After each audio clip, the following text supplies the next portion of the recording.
The thing that scares me perhaps the most about your book as well is that we often talk about the next generation, and then and you do see things improve generation to generation. At least we haven't got the time to let them pick up the slack for us.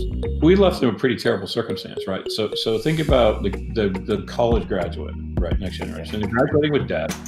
They're graduating to a job market that's really unattractive, doesn't pay anywhere near as well as it paid me or you, right?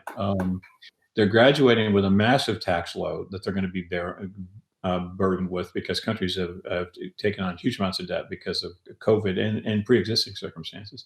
And they're graduating to a place where the housing market is so expensive, I don't know how to get over buy a house, right? So we're asking that generation to graduate into that world, do well in that world, and fix our problems at the same time. If I was that generation, I'd look at me, seriously look at me and say, you are the world's worst generation. Yeah. Do you begin to understand Greta Thunberg's anger when she addresses? Yeah. Wake up, guys. This is the world you're giving me. I don't want it, right? And it's on your watch, so fix it. So we need to include the youth in the answer because it's their future we're creating, and they actually have insight because they grew up in it, right? But it's still incumbent upon those with the resources and the wherewithal and the leverage to fix the problem.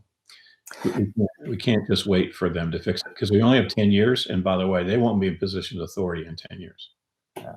Are we letting them down with the current university system? And I know you're very passionate about university education and what universities can do for regions and towns and generations and that sort of thing. But there's a massive change that needs to happen within the educational system.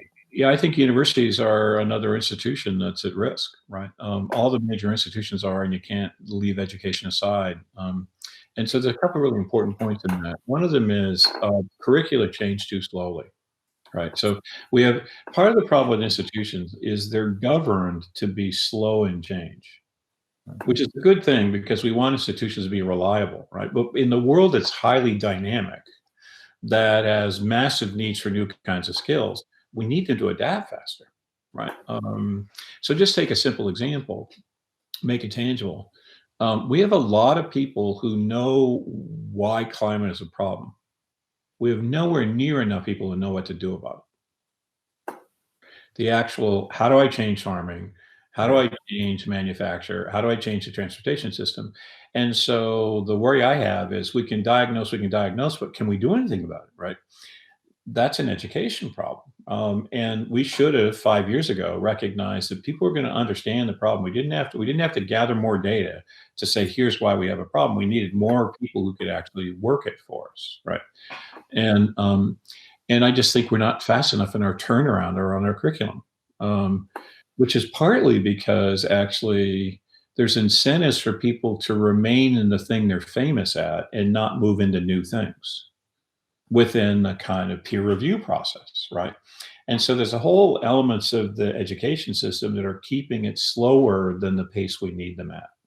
And I don't mean to say that therefore every university should become a technical school, because as I said, we need massively savvy humanists at the same time we need massively capable technology schools. So another thing I think I worry about is that we're going to say, let's do STEM, and we're going to forget that actually STEM is creating these unintended consequences that are harming society. And we need some people to understand those unintended consequences as much as the technology.